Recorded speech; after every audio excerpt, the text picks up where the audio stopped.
Hello everyone, welcome to the third episode of the series GDPI Roadmap. इस वीडियो में basically we will talk about why MBA वाला जो question है जो बहुत ही रेलेवेंट क्वेश्चन है when it comes to B school PIs and also it is very very helpful for you to kind of create a impact in the sense कि आप किस डायरेक्शन में सोच रहे हो and how you are different from all other candidates. जैसे tell me something about your self can help you to kind of create a differentiating factor. This particular question can also help you to create a differentiating factor in terms of you can reflect कि आप कितना different हो बाकी लोगों से as per your past experiences and how much relevant you are for that particular B school. So the keyword here is the relevancy that you can showcase by this particular question. अब YMBA का question is very important question when it come to B school PI because आज हमने जैसे पहले एक analogy ली थी. Just imagine you are going on a date. तो if you want to impress your partner या फ्यूचर पार्टनर, तो main thing is that they will ask you why do you want to be with us और why do you want to date us. तो obviously अगर आप लोग justify नहीं कर पाते हैं उस व्हाई को, तो obviously you would get rejected. अब सिमिलर केस सिनेरियो आता है एक बी स्कूल के पीआई में भी. If they are asking you why do you want to do MBA और why do you want to do this particular course जो हमारा एक बी स्कूल ऑफर कर रहा है, and you are not able to justify that, तो definitely your candidature is in danger and there are high chances you would be rejected. तो ये पूरा एक बेस है वाई एमबीए क्वेश्चन का. आगे हम और डिटेल में इस चीज को समझेंगे. ऑल्सो दैट अगर कोई भी प्रेप बी से एसोसिएट करना चाहता है for their GDPI preparation, you can scan this QR code. You will directly be diverted to our website, and then you can go ahead by checking out all the offerings that we have to offer, right? So going ahead, talking about this YMBA का question in detail, firstly we'll see that कि what is the reason behind asking this question. मतलब आपसे कुछ भी question पूछा जा रहा है ना, तो बिफोर जस्ट स्टार्टिंग प्रिपेयरिंग कि क्या आंसर होना चाहिए, पर फर्स्टली अंडरस्टैंड कि ये क्वेश्चन मेरे से पूछा क्यों जा रहा है. जैसे हम सेल्स एंड मार्केटिंग में बहुत ज्यादा डिस्कस करते हैं कि first you have to understand the need and then you have to kind of deliver the value. तो यहाँ पे value would be your answer and need would be the reasoning कि आपसे वो क्वेश्चन पूछा क्यों जा रहा है, ताकि आप वो नीड को सेटिस्फाई कराओ. ऐसा नहीं होना चाहिए कि नीड उस क्वेश्चन की कुछ और है, रीजनिंग उस क्वेश्चन को पूछने की कुछ और है, एंड आप बोल के कुछ और आ रहे हो वहां पे. तो एक काइंड ऑफ डिस्क्रिपेंसी हो जाएगा उस इंटरव्यू में, एंड वो एक टर्न ऑफ पॉइंट हो जाएगा आपके इंटरव्यू का. बहुत गलत डायरेक्शन में आपका इंटरव्यू जा सकता है. ठीक है, तो अब रीजनिंग्स डिस्कस कर लेते हैं. पहला तो है कि इंटरव्यूअर जानना चाहते हैं कि do you have clarity of goals. अब ऐसा है कि जब कोई यूजी करने जाता है, तो तब ऐसा होता है you are freshly passed out from your twelfth, and तब there are high chances you are not that exposed to the future avenues. तो कई बार पेरेंटियल डिसीजंस होते हैं. कई बार आपको जो अपने पीयर से लगता है, फॉर एग्जांपल अगर मेरे चारों तरफ मेरे फ्रेंड्स बीटेक कर रहे हैं, तो आई कंसिडर कि should I do also do BTech. But after you have completed your UG, most probably work ex हो सकता है या नहीं है, तो यूजी तो आपकी खत्म हो गई है. तो it is expected out of you कि now you are much more evolve person in terms of experiences and the decision that you are making right now, जो इस केस में है एमबीए करने का. तो वो एक रैशनल बेस्ड डिसीजन है. वो अब डिसीजन कोई पीयर प्रेशर के अंदर नहीं है, कोई इरैशनल डिसीजन नहीं है. Because there is a lot of opportunity cost. अगर आप एमबीए करते हो, आपके 2 साल जाते हैं, एक हेफ्टी अमाउंट ऑफ फीस जाता है. If you are joining a good B school, तो आपने ऑब्वियसली प्रेपरेशन भी करी होगी इस कोर्स लाने के लिए, तो आपके प्रेपरेशन का टाइम भी जाता है. देन ऑल्सो अगर आप वर्क एक्स में हो, तो आपकी उन 2 साल की सैलरी भी है जो आपको नहीं मिलेगी. ऑन द कॉन्ट्ररी आप फीस पे कर रहे होगे. तो एक पैनलिस्ट ये चीज देखना चाहते हैं कि इतनी बड़ी अपॉर्चुनिटी कॉस्ट के लिए क्या आपकी रीजनिंग उतनी स्ट्रांग है या नहीं है. ऐसा तो नहीं है you are just doing it for the sake of doing it. Because B school में बहुत एक्सपोजर्स होते हैं, मल्टीपल चीजें होती हैं, but at the back of the mind what they have is they want to create a highly employable youth जो जाके काम कर पाए और आगे जाके लीडरशिप और मैनेजरल पोजीशन में एक्सेल कर पाए. तो do you have that rational behind your decision making, and क्या आप उस लेवल को अचीव कर पाओगे, या आप बस एक किसी पीयर बेस्ड डिसीजन में आज एमबीए कर रहे हो and you don't have that करिश्मा और that aspiration to achieve what that B school can offer you. तो वो ऐसा हो जाएगा कि एक सीट वेस्ट हो जाएगी बेसिकली, जो एक सीरियस कैंडिडेट को जा सकती है. Right, so first is clarity of goals, and ये बहुत इंपॉर्टेंट है. और ये टू बी ऑनेस्ट हर आंसर में इंपॉर्टेंट है. क्लैरिटी ऑफ गोल्स तो हर आंसर में दिखना चाहिए कि आपका आगे का प्लान आउट क्या है. जिसके बारे में हम आगे भी डिस्कस करेंगे जब हम शॉर्ट टर्म और लॉन्ग टर्म गोल की एक वीडियो लेके आएंगे, तो उसमें भी इस चीज पे बात होगी। बट यहाँ पे एक सरफेस लेवल पे क्लैरिटी ऑफ गोल्स पे बात होना बहुत जरूरी है। Then second is your decision making ability, क्योंकि अब एक ऐसा पॉइंट है जहां पे आपके पास मल्टीपल ऑप्शंस हो सकते हैं। अगर मैं अपना एग्जांपल लूं, मैंने बीटेक फाइनल ईयर के बाद सीधा एमबीए करा है, so I went into MBA as a fresher. So पहला डिसीजन क्या था कि मेरे को प्लेसमेंट्स नहीं लेनी अपने बीटेक से। दूसरा डिसीजन ये था कि if I see the direct path after my BTech would be MTech और MS, but now I am switching to MBA that is nowhere related to my past degrees और माई पास्ट अकेडमिक्स। सो वो एक दूसरा decision हो गया। So they just want to check कि आपके decision making ability अच्छी है कि नहीं है। एंड वो ऑब्वियसली फर्स्ट पॉइंट से ही आएगा कि आपको क्लैरिटी है अपने गोल्स को लेके। फॉर एग्जाम्पल मेरे को क्लैरिटी है कि मेरे को क्या करना है आगे, तो आपका डिसीजन सही है। डिसीजन साइलोज में सही या गलत नहीं होता, एमबीए करना सही या गलत नहीं है, बट आप एमबीए किस क्लैरिटी ऑफ गोल्स के साथ कर रहे हो, उस बेसिस पे डिसाइड होगा कि क्या आपकी डिसीजन मेकिंग एबिलिटी अच्छी है या नहीं है।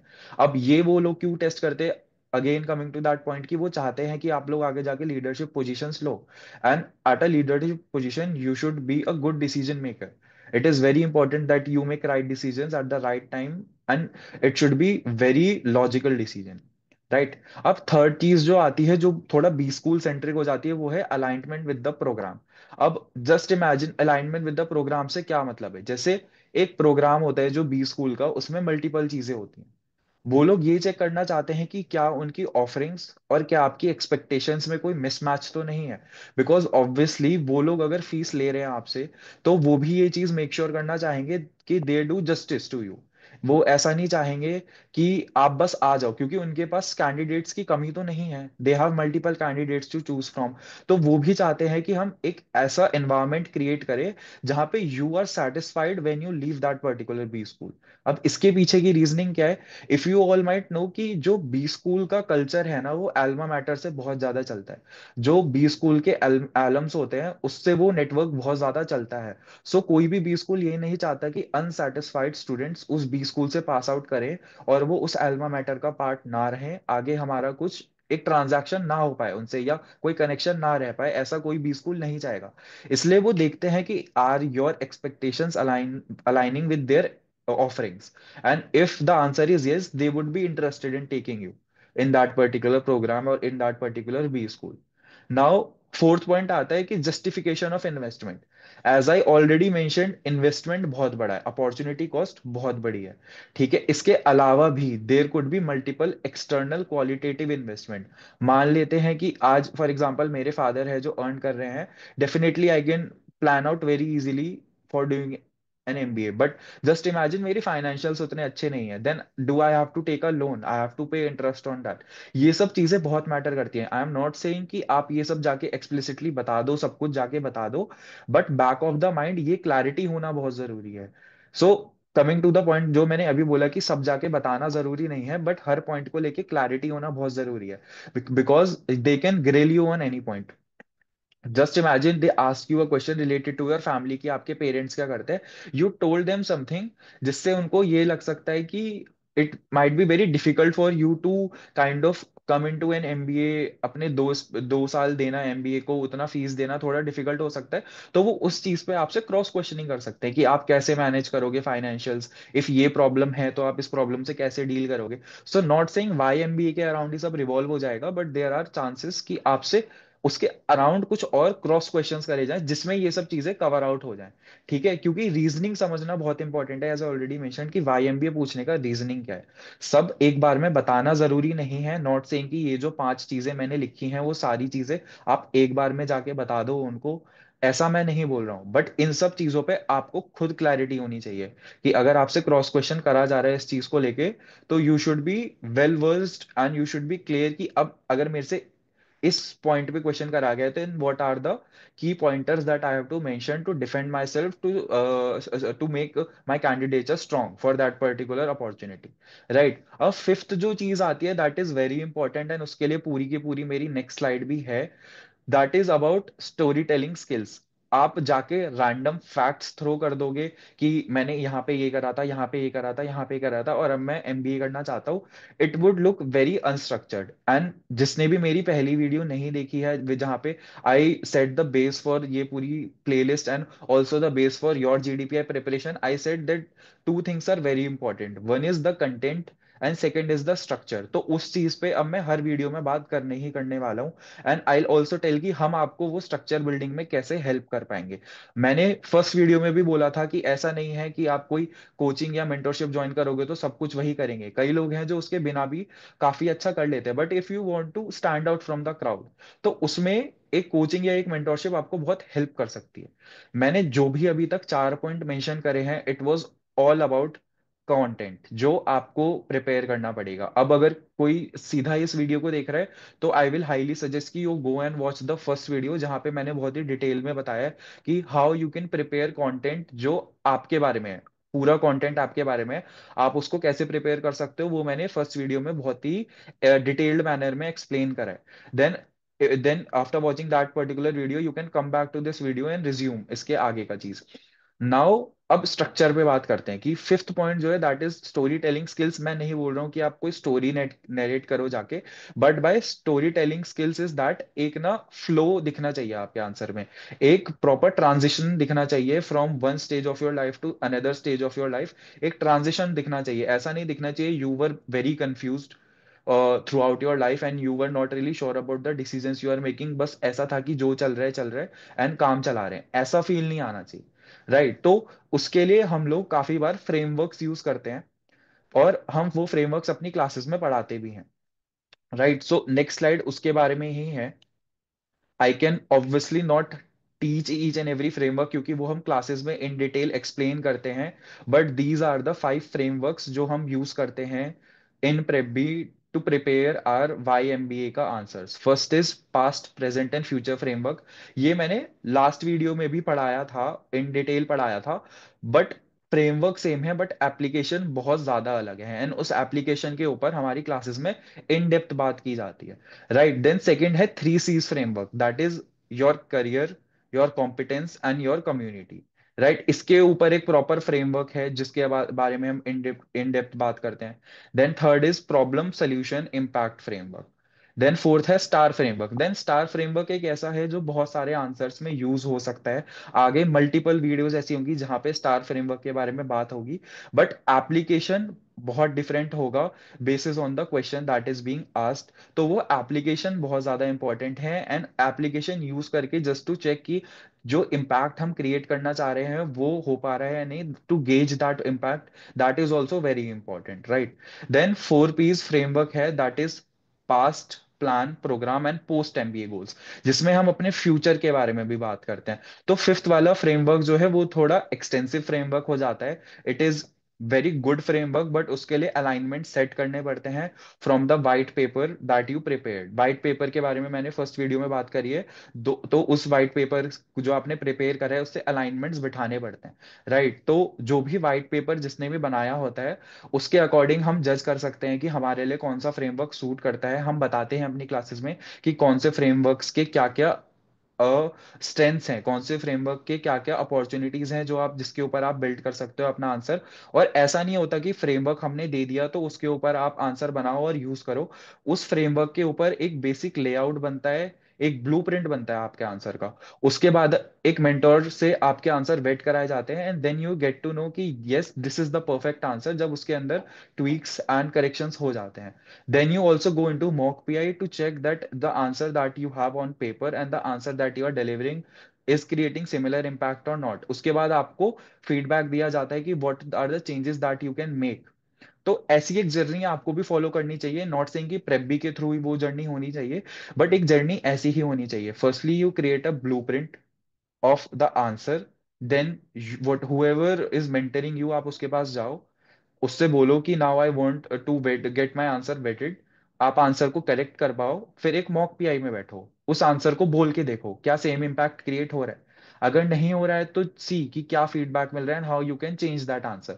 और इस चीज को 3 से 4 बार करो तो आपको एक अच्छा आंसर मिल जाएगा।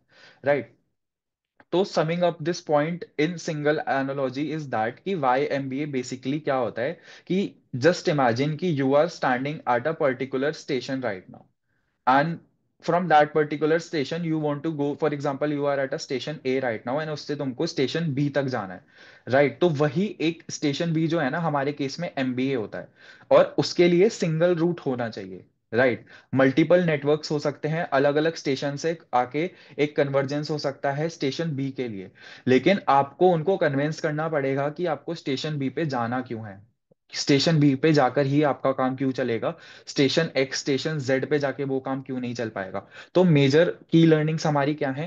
पहला तो आपको ये पता होना चाहिए कि आपकी जो भी पास्ट लाइफ है उससे आपके क्या एक्सपीरियंसेस हैं जिसने आपको इंटरेस्टेड करा है एमबीए करने के लिए, राइट?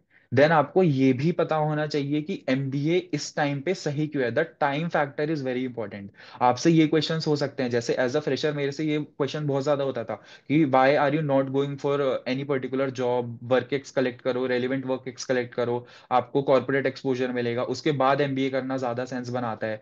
आपसे आपको ग्रिल करा जा सकता है कि डोंट यू फील दैट जो people who are coming with work ex would have a edge over you in the batch, वो तुमसे ज्यादा एक्सेल कर पाएंगे। ये सब क्रॉस क्वेश्चनिंग हो सकती है, ठीक है? तो ये एक बहुत इंपॉर्टेंट चीज है। फिर थर्ड चीज ये है कि आपको ना कि सिर्फ एमबीए बट आगे का फ्यूचर अलाइनमेंट भी फिक्स करके उनको एक तरीके से प्रेजेंट करना पड़ेगा, because for 80% of the people MBA is the last degree of their career. तो आपको ये मेक श्योर करके देना पड़ेगा कि this is the only relevant thing for you right now and from the long term perspective also, जहां पे आप अपने आप को आज से 10-15 साल बाद देखते हो, MBA is the particular path that can help you to achieve that particular thing, ठीक है? तो हर बात से वही निकल के आ रहा है कि क्लैरिटी ऑफ गोल्स होना बहुत जरूरी है, जिससे आप जस्टिफाई कर पाओगे जो आप डिसीजन इस पॉइंट पे ले रहे हो, and that is of doing an MBA. I'll say this once again, you might consider it as a warning, but अगर YMBA का आंसर ऑन पॉइंट नहीं होता है तो देयर आर हाई चांसेस कि interviewer might not select you, क्योंकि उनको आपका कैंडिडेचर उतना स्ट्रांग नहीं लगेगा, उनको ये रियलाइजेशन नहीं होगा कि आप सच में एमबीए करना चाहते हो इस पॉइंट पे with a rational decision, right? So all the best for your preparation, इस क्वेश्चन के ऊपर बहुत ज्यादा फोकस करो, prepare this particular question well. Also apart from this, जैसे मैंने बोला मॉक पीआईज लेना बहुत ज्यादा इंपॉर्टेंट है, सो प्रेबी also kind of offers free mock PIs, and also we have a mock PI series that is going on, that is free of cost. So if you want to participate in that particular free mock PIs, you want to be as a candidate in that particular panel जहाँ पे senior mentors आके आपका PI लेंगे, so you can check the description box जहाँ पे हमारा link होगा WhatsApp group का, वहां पे आप ज्वाइन कर सकते हो and you can consult how you can do that. Apart from that we also conduct mock GDs that are also free of cost. You can again join our WhatsApp group for that. You can, whenever the message is floated regarding GDs, you can pin your name in that message and you can come and participate in the GD to get a real time feel कि mock GDs कैसे होते हैं, right? So all the best once again. See you in the next video.